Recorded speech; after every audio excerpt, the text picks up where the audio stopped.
Hi, I'm Naomi Murphy, and this is the Locked Up Living podcast, where we talk with a wide range of people about harsh aspects of institutional life.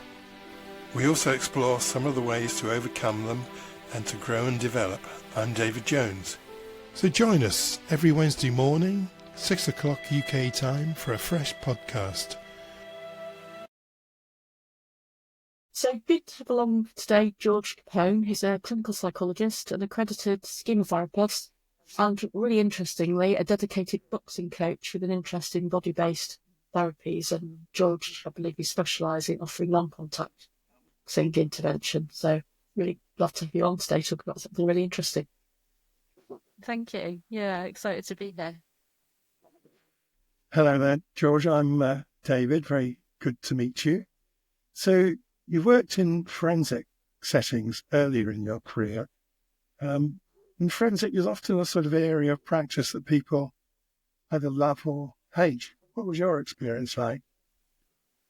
Yeah, my training course, I studied at Nottingham University on the training course, and they've got quite a forensic kind of sway. A lot of their placements are forensic. Nottingham NHS Trust has got a good amount of forensic services. So one of my placements ended up being there.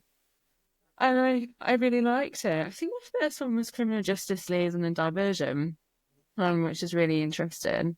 And then I also did a placement in the personality disorder service in the community forensic team. And then I went on to do some inpatient work after I qualified. That was my first job.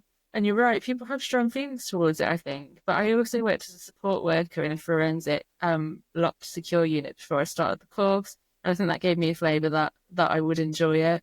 I think through doing that work, it really challenged my assumptions, I think, about people who've ended up getting involved in offending, and how vulnerable those people are, how traumatised they are. And it really made me think about and want to champion, actually, using trauma work and offering trauma work in those services. Thank you. And as I understand it, once you qualified, you began to get more interested in the interaction between movement and healing. Why did this seem such an important relationship for you to think about? Yeah. So when I started out in my training placements on the doctorate, and thereafter when I qualified, a couple of my supervisors were interested in schema therapy. So kind of professionally, I was influenced by that model, and I really liked the creativity that came with it. And I think the movement within the model, and when I say movement, I was thinking about imagining people to visualize moving in imagery, and also the chair work. And I was really struck by the changes that I saw in people through doing some simple stuff like that. And it really got me excited, I think, more about doing one-to-one therapy with people. I felt like, through no fault of the course, CBT has its place, but I feel like it can only go so far, and particularly in forensic services. People not only kind of, there's pose a risk towards others, but they then become so scared of their bodies and actually what it can do. And I really saw what their anger can do, for example, and what their bodies have done. And I think for me, there was a real place for kind of using movement in those services. And that's how I got interested in it work-wise. I think I was also influenced in it personally. I've always found movement as a really important creative way to express myself. And I've done that from a really young girl through kind of drama at school, dance, and sport, I guess, which is obviously what's led me to where I am today. Oh, thanks very much. So it's obviously been a kind of continuum for you, and you now offer what's really quite an unusual intervention for a clinical psychologist, which is your interest in boxing. Yeah. Can you tell us something about that? Yeah, it kind of brings to mind for me, David, I guess the first time that I started boxing, and it wasn't actually that long ago. It's probably coming up two and a half years. I stepped into a gym actually that held a boxing class. And having been at the time, I'm 4 days a week in my NHS job now, but I was 5. So my body was used to sitting down, listening to people, being compassionate. To think about putting some sweaty boxing gloves on and then punching someone in the face was very, very alien for me at the time. It was completely obviously different to my job, which is kind of what brings up that question, doesn't it? Of being a clinical psychologist, but then a boxing coach. It's really yin and yang, isn't it? We're thinking about roles that embody those energies. But it didn't take me long to really get into it and to actually really enjoy it. And when I say punching people in the face, it wasn't long after I joined this boxing class where we were encouraged to sign up for a charity fight locally. So with that, obviously came sparring and training, not just with boxing technique, but actually how to fight. So I threw myself into the experience, clearly. I immersed myself in it. And it's what I can honestly say it's one of the best things I've ever done. And it really it really inspired me about the beauty of movement and what it can do for you. And I think through going through the boxing journey myself and going through the charity fight, my confidence grew so much. And I found myself kind of holding myself differently in and outside of work. I was taking risks and doing things out of my comfort zone I wouldn't normally have done. I genuinely believe, I think it was because I was pushing my limits so much within the boxing training that somehow translated outside it into my life. Not that anyone was making those links explicitly in the class with us. I remember the first time I punched a pad and my body just like started shaking, and it was clearly processing quite a lot. So that stuff, and that classic stuff, the body keeps the score, but it genuinely does. And I was clearly my body was discharging a lot of energy, and it made me think psychologically about what could be done and how I could take this forward in a psychological capacity to start offering this with people. So talking and doing the things that we normally do in talking therapy, but experimenting with boxing and the movement of boxing as well. And that's when my ideas started coming together about, well, maybe I could create something. I've always been quite a creative person. I enjoy throwing ideas around. I didn't want to get punched in the face anymore. After my boxing fight, I'd done the experience of that, and that felt important. So I thought, how do I take this forward? And I trained to be a boxing coach. And before I knew it, I'd set up a community interest company. I know absolutely nothing about business. And again, I feel like this is the sense of that embodiment and the embodiment of, I guess, resilience, grit, strength that I learned through boxing that then challenged me to take risks I wouldn't normally take, like throwing myself into private work, which I'd told myself and my close friends I'd never do. So then it went from strength to strength, and we've tried a few different styles of workshops this year, and we finally struck on a kind of level of content, at least for one of the workshops, and slowly developing another one, of where we're mixing therapy techniques and boxing together in an integrated way to support people to not only access kind of strength and empowerment in their minds, but in their bodies. Thank you. I think you mentioned charity fight just now, did you? Yeah. What was that then? What was it? Yeah. So there were a small group of us that signed up to do a charity fight at the gym, and they match you with opponents that are a similar skill level and weight to you. And this takes place in the local area, so North Devon. And it's at a venue called the Big Sheep down the road. So it's very, very much for amateurs. And generally, usually for people that it's been their first time trying out a boxing match and wanting to just have a go. So it's a ticketed event. Friends and family come. There were quite a lot of people. You choose a song. You do a ring walk. You do all of that stuff. And some people really go to town on their ring walks. Actually, it's a bit like a kind of theatrical, immersive experience. So you really get into the zone kind of psychologically, and you don't do, like a professional number of rounds, like in, a competitive fight. You do three 2-minute rounds. And that was definitely long enough I was thinking, George, as you were talking about just the whole, the ringside strut, what have you, and how that in itself could be therapeutically quite challenging. A lot of people have issues around visibility, don't they, and being seen.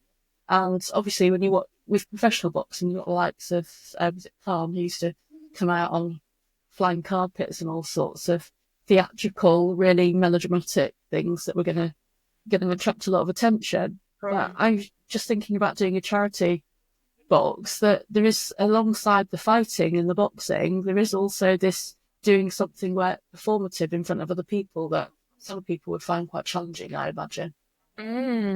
Yeah, definitely. I think I've always been a bit of an extrovert, so I think for me, I really liked it, and I guess it's what you get used to, isn't it? I think a few years ago I wouldn't have wanted to do that. Pre 27, because 27 onward, I really got into kind of dance. I got used to taking up space on a stage.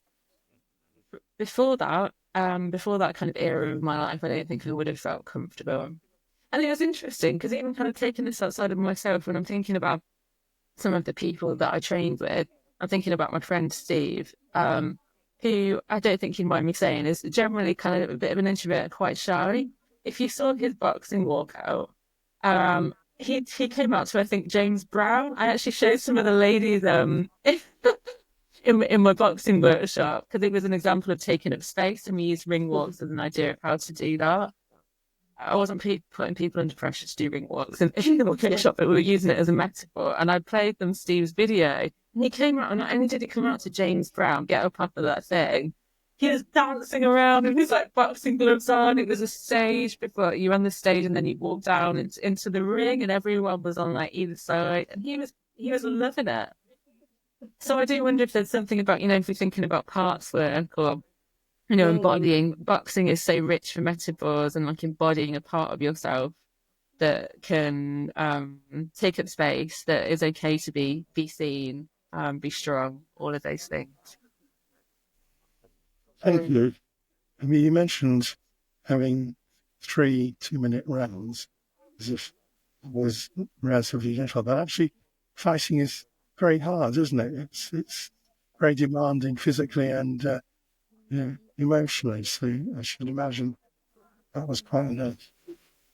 But George, you've hinted at this already, but how have you integrated this into your practice? Who are you working with, and what do you offer?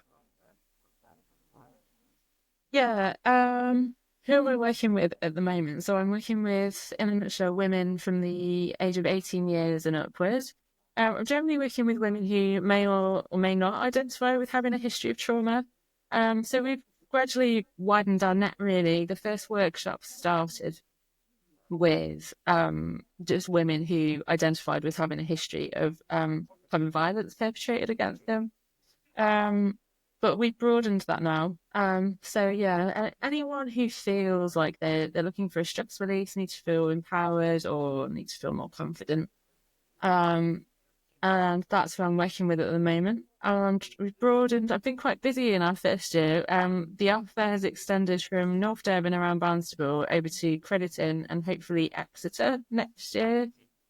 I'm sure we'll come on to that. But yeah, I have plans on the future in the horizon to maybe extend it and go on a little tour around the UK. Who knows? I'm sure we'll come to that. But yeah, it's great to bring the service to more people. And the more kind of word gets out there, I've started to have more and more people interested and contact me. At the moment, what we're doing with the women that we're working with, they're generally, I'd say some of them are kind of self-funding. A lot of them have, and they've come from the community because they've been aware of our presence on social media or word of mouth. We've also done some workshops specifically for local charities. So we've done a workshop for Encompass Southwest Brave Spaces, who support women who've experienced domestic abuse, homelessness, things like that. That was really cool. And more recently, I'm just finishing a 6-week workshop with women who've experienced sexual abuse or any kind of domestic abuse with Survivors Alliance North Devon. And those workshops, I really do enjoy them. I get such a buzz of being able to support women who have for a long time, if not ever, been able to use their body in a powerful way. And the amazing things that happen for them and the connections that they make in sessions, through being able to do that, being able to hold that space is just, it's beyond rewarding. And yeah, with people in the local community. So what we've tended to be doing over the last year, it's just been me facilitating the workshops. And we've mainly focused on piloting our Find Your Inner Warrior workshop. So that is a 6-week workshop. It's an hour to an hour and a half a week. And we tend to have around 6 to 8 people maximum in the class. And generally we go through a variety of themes. And I think what I'd say is I kind of mix different models in terms of kind of how I kind of use the workshops and how we work with people. I'd say it's definitely a mix between kind of maybe schema therapy, but ideas from that in terms of kind of parts work, as well as Kristen Neff's compassion. I think that fits really well. We're thinking about, that kindness, that care, that yin energy, but also that mum. I love what she calls that mama bear energy, that kind of grit, that resilience. And we talk quite a bit about that in class. So we have a variety of different themes, generally about kind of finding your inner warrior, taking up space, expressing yourself, setting boundaries, self-care, and asking for what you need. I'd say that's kind of like our flagship workshop, and that's been going down really well. And it's been really, really fun to experiment and play in the workshops with people. I'd like to say I'm big on fun as a person. I've always been quite a playful person, and that tends to fit really well with the workshop, I guess, because who doesn't love to be a big child? When you're an adult, you don't often get much time to do that. So we're big on kind of playing games. I guess that really helps to create safety in the group. It's not a long amount of time, 6 weeks, to be working with people and sharing vulnerable things sometimes. So yeah, being playful has been a big part of that, as well as experimenting. That's what I was going to say, with drama kind of therapy techniques. I've been getting some inspiration from some of my awesome colleagues in the arts therapy department at work. I'll tell you what, if I trained again, I'd want to train as a drama therapist. They have so much fun. So George, what kind of benefits or transformations do you see your clients getting?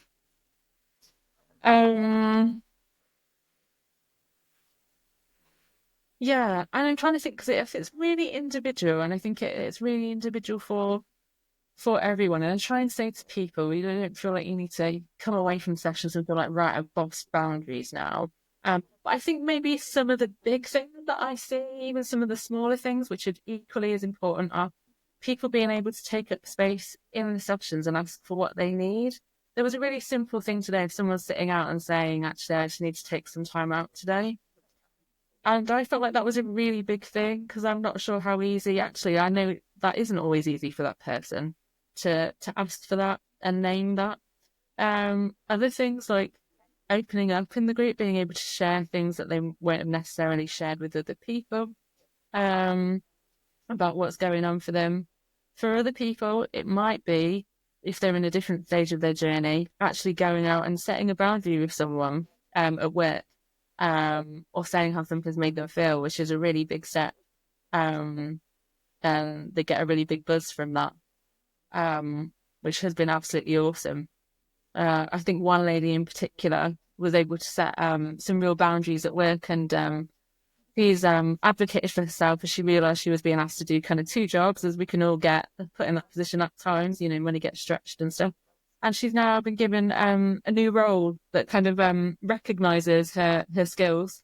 And hopefully, maybe she might even be getting a pay rise. But yeah, it's not all about that. And the small things are important too, but it's been great to see. I also try and evaluate the groups. I'm not so hot on research, as I think I might have mentioned before. It's not what I enjoy the most, but I do think evaluating what we do is important. So before people start the workshop, I ask them to fill in the depression, anxiety and stress scale, and the Rosenberg self-esteem scale.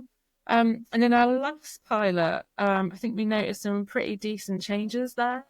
So I think 5 or 6 out of the 5 or 6 out of the 6 women that attended noticed a positive difference in their self-esteem. I think there was a big difference on the anxiety subscale of the DAFs as well. I think at least 5 out of the 6 women had reduced anxiety. So we're seeing some differences. And the qualitative feedback, the feedback that we get about kind of what people find helpful in the workshops, as well as the stuff that, you know, in terms of constructive feedback too, we take all of it, has been really humbling. Yeah, and really heartwarming. Thank you. I attended a couple of boxing events with professional boxers and former professional boxers there. I was really struck by the sense of warmth and camaraderie, with a lot of sort of attention, looking after people who were perhaps more vulnerable in there. I just wondered, you know, getting involved in the sport as a woman, do you find any barriers to your involvement? You know, how easy was it to get involved in boxing as a woman? Yeah, and it's interesting because I think there are a number of women that have come to my classes because they've not felt comfortable going to a standard boxing gym. Definitely the workshop that I put on in Crediton, the guy that runs the boxing club, Jamie, is awesome and he's very inclusive. But there were lots of women that wouldn't have tried the boxing club with him had it have not been for the workshop that I put on there and getting used to and safe in the space. How did I find it in my journey? Yeah, I don't think how I ended up doing it. I think I just threw myself into it and was lucky enough to have a positive experience in my first class. I do think that it was different for me because I didn't go to a standard boxing gym. I did go to my normal gym that happened to have a boxing class. However, it could have still been a difficult experience. The 2 boxing coaches that were supporting us through the boxing training for the fight were men. And, you know, it might have been that I might have been on the receiving end of some sexist kind of attitudes or, you know, being treated as if I wasn't maybe as capable as some of the other guys that were training in the gym. I have heard through kind of like my peer kind of network that they've had the unfortunate experience at times of having comments made like that and not always having felt safe in martial arts spaces or clubs. However, I was lucky enough not to have that experience. And there was something really powerful for me, actually, about the relationship with my coaches. They were really supportive, Kevin and Martin. Really kind of community-focused guys. They don't even take a wage for their classes. It's all donations that go into the park for the ticketed event for the charity fight. And there was something really powerful, I think, about how they taught us. Even though they wouldn't market their classes as trauma-informed, they were constantly checking out to make sure that we felt safe enough. They'd only pair us to spar, even practice sparring with people that we felt comfortable with. They'd make sure that there was camaraderie and they'd make sure that we all huddled together at the end and there wasn't any competitiveness or bad feeling. They were really supportive in and outside. They'd send like encouraging messages. And I always remember saying to one of my friends, actually, there was something really therapeutic and just amazing about a guy holding pads up for you and like welcoming your anger. And having fun with it with you as a woman. So I guess I feel quite lucky to have had those experiences with the male coaches that I did my training with. And I think if I hadn't, I think that was a really big part of my journey. And if I hadn't have felt safe enough, there's no way that I would have gone and done the training for the charity fight. Thank you. What challenges have you faced as a clinical psychologist trying to offer something different to talking therapy? Would it be possible to offer this within the NHS, for instance? Yeah, I kind of floated the idea with my boss, not directly. My bosses, my department are great, and my boss is like incredibly supportive. And he and the department have through kind of like getting the all clear from HR are now championing and encouraging people to think about referring to to the company and to the workshops for people that are being discharged from our team. But in terms of offering within the NHS, I just think we've got like such a long way to go, like in some respects, and maybe it's different in other trusts. But I think we're only just starting to get interested in embodied work. I wonder what my colleagues in the arts therapy department would say, because they've been doing this stuff for a long time. Funnily enough, I was invited to present with one of my clinical associate psychologists at a psychology professionals conference last week on an embodied emotion regulation group that I developed with my trainee caps. So this was kind of quite novel and creative. And here again, I had the opportunity to do that because my boss is brilliant. And instead of saying to me, no, you've got to run a DBT group, he said, well, if you're interested in this embodied stuff, I'm going to give you the space to explore this. So yeah, big props to Bill. But so we did that. And I remember, and we were laughing about it when we did the presentation at the conference, that when we mentioned the word polyvagal in the NHS, I think that caused a few people to have some anxiety attacks because it's not CBT, it's not DBT, and there was a lot of anxiety about what's this woo-woo stuff that you're trying to do here, which I kind of quite enjoyed, putting the cat amongst the pigeons. But you've got to play the game in a way if you want to try something different. But this is why we spent a lot of time evaluating it, and because of that, we took it to the conference, and slowly there's becoming more interest in thinking about embodied ways of working, even kind of in groups within the adult community mental health teams. And hopefully this has given us a segue now to think about how we can share resources and encourage more people to have like the resources and the confidence to think about this. But I think one of the main reasons that this has started to be taken seriously is because we've been continually evaluating this group for the past 2-3 years. I think that's so hard for us to do in the NHS because we don't have the time to do that. I've not been doing anything extravagant research-wise, and I won't be able to, but even to just have the time to write it up and collect data is just too much for people. So I think it's really tricky, isn't it, doing novel and creative practice when you don't have the time to evaluate it and then show the evidence. So that's a small victory for embodied practice as far as boxing goes. I think maybe there's a little way to go. However, I was invited by Devon Partnership Trust and by the perinatal team to do an away day for their staff, and I did do a boxing workshop for them. Because I personally think that if we're thinking about embodied kind of work, it needs to be for us just as much as the people that we're working with, doesn't it? We all know how important co-regulation is, and with burnout being at an all-time high, it's so important for staff to have these things too. So that will be on my radar, and I'll be thinking about evaluating things like that in the future so that we can get a bit of evidence together to hopefully support that for our colleagues in the NHS. So watch this space.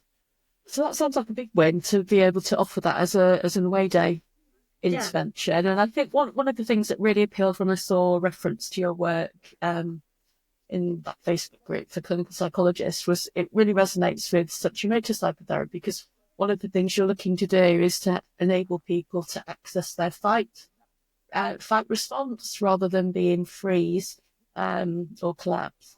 And so actually in sensory motor psychotherapy, you end up doing a lot of things like pushing against somebody else's hand or against a cushion in order to access that fight response. But obviously, I can imagine boxing doing that in a much more powerful way. But I was also curious about whether you've faced barriers from the profession, because obviously we're all aware of the incidence of head trauma from boxing and its association with early onset dementia, for instance. So I wondered if that kind of got people's backs up before they even heard what you were doing, really, that maybe it might mean that you're met with bias rather than people listening to the fact that it's on contact.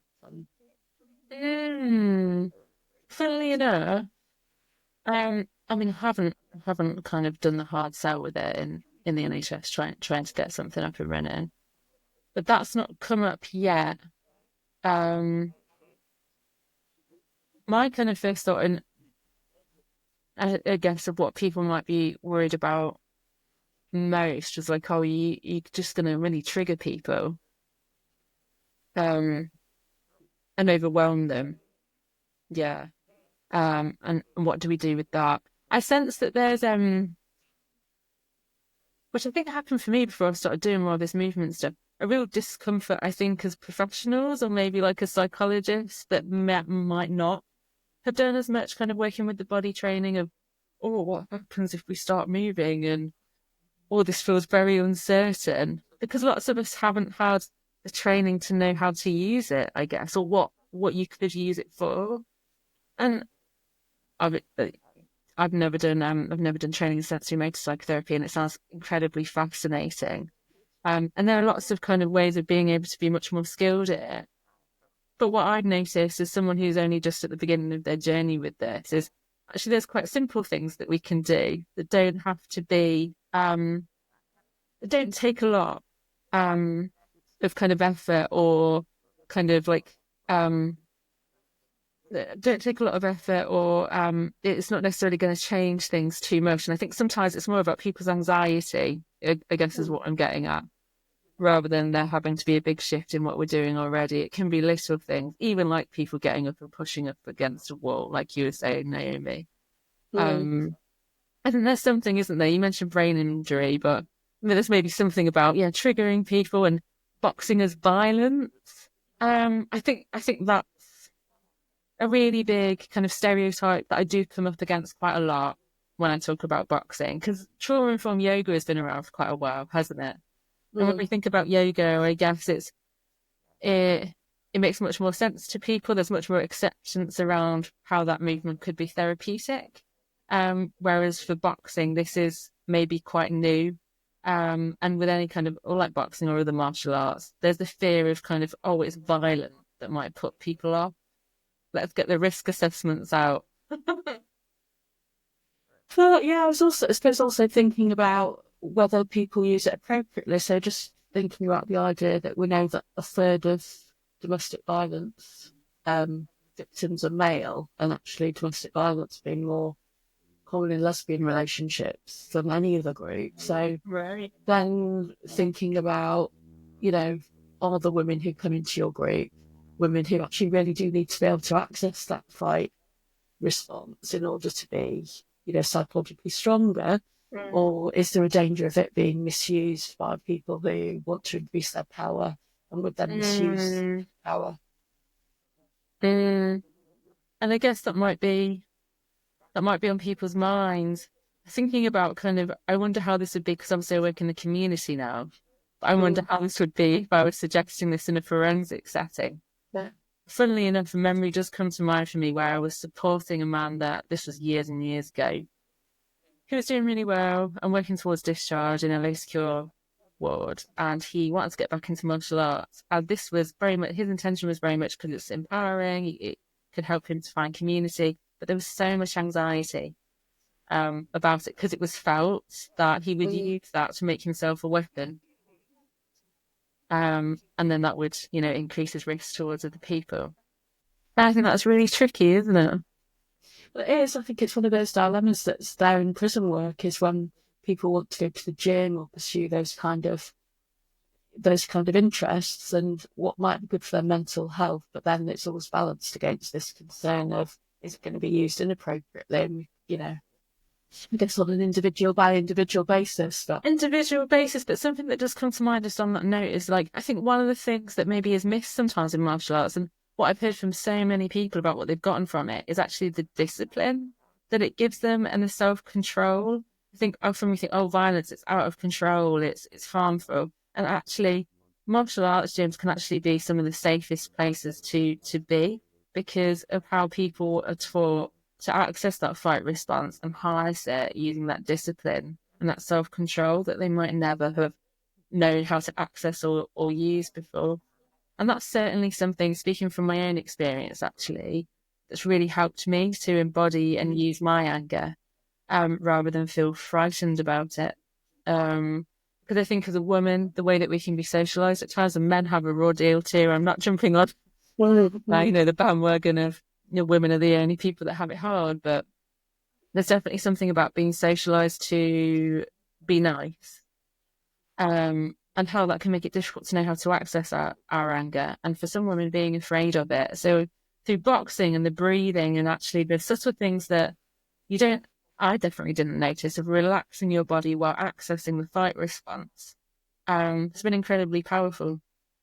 So as you can hear, I'm a big advocate for martial arts.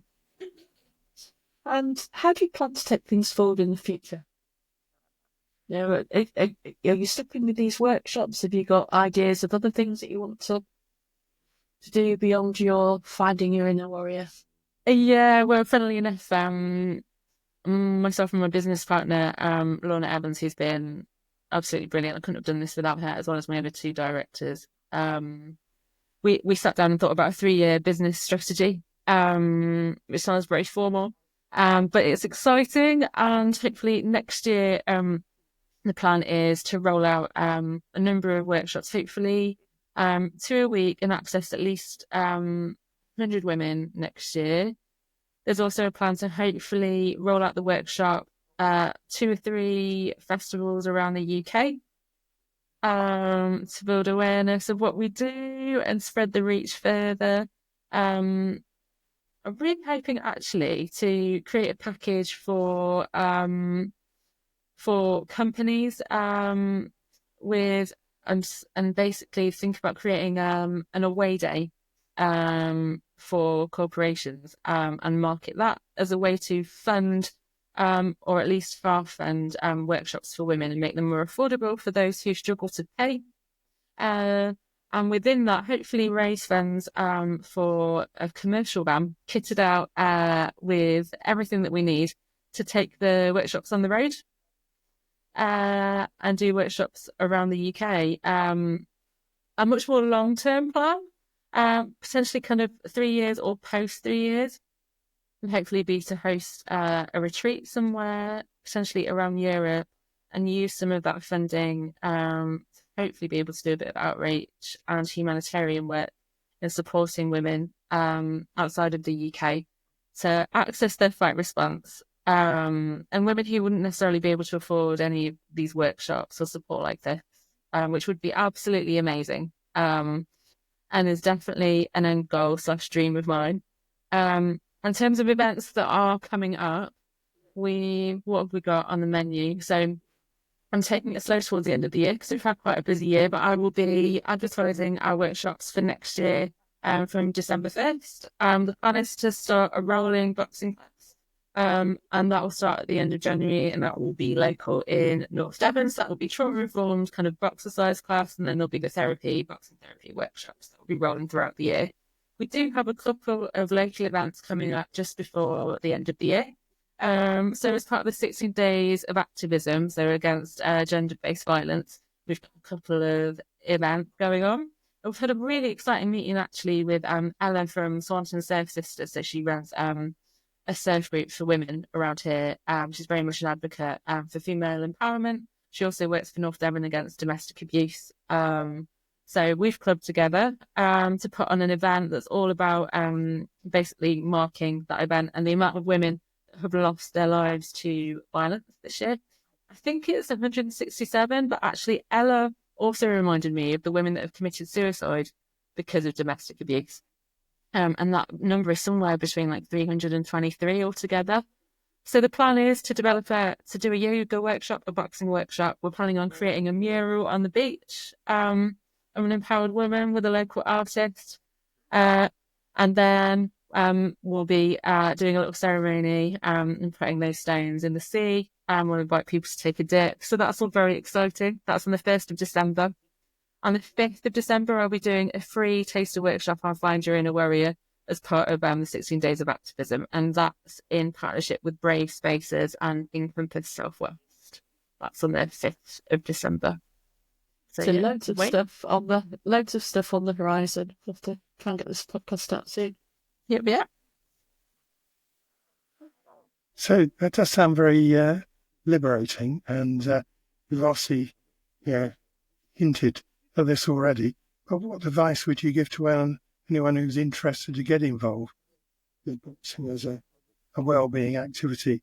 I mean, apart from come to one of your workshops, which is obviously a first step, but if they, say, lived in Newcastle or Nottingham even, how they could get involved. Yeah. And are we thinking about kind of people who might feel unsure or maybe underconfident, or? Do you have a good web page, actually? Yeah. So there's our web page, So that would be www.warriorwomenproject.uk. There's also a really brilliant lady who actually inspired me to start all of this, called Georgina over in Australia, who runs online classes. And her webs, if anyone wanted to find out more, they could Google Conscious Combat Club, and that would bring them straight to her page. I generally just kind of advise people to just go for it as well. And even, I guess, like me, if they could find a boxing class that was in a gym, that could be a good place to start. If they felt comfortable or felt like they wanted to try a proper boxing club, I would definitely recommend that too. And you could always take a friend with you. Sometimes that can really help people, can't it? Even just going and having a look around. I think it's just a great place to be, and the sense of camaraderie. I think, like you were saying earlier, Naomi, and the community, you generally won't find anywhere else like it. Yeah, it's such a supportive environment. And there's something about, I think, the relationship that you build with people when you do pad work. It's very intimate. There's got to be kind of consent and trust. And through that, you really get to know people and build some really powerful, safe and trusting relationships. I should also mention that I nearly forgot that I'm part of a trauma-informed martial arts network that I built with some peers across the UK. And actually, they're doing some really cool stuff for the 16 Days of Activism. There is a website that my friend Maya runs that I can send a link for. But I think essentially it's called Power. The words, can't remember exactly what it is. We can share a link. We can share a link in the, yeah. Can share a link. But she's creating a directory of trauma-informed martial arts across the UK, and that would be a really good website for people to head to, where they can find environments that not only are, great gyms, but also are trauma-informed. And what does that mean? It means that everything's an invitation. You have choice. There are other things done to make sure that you feel like it's a safe enough environment for you. Generally, the classes are very transparent in terms of what happens and what doesn't happen. And that can be a really good way to ease yourself into something like boxing too. Great. Thanks very much indeed. Good to meet you. Thank you, Georgia. Enjoyed the conversation. It's lovely. Thanks for having me.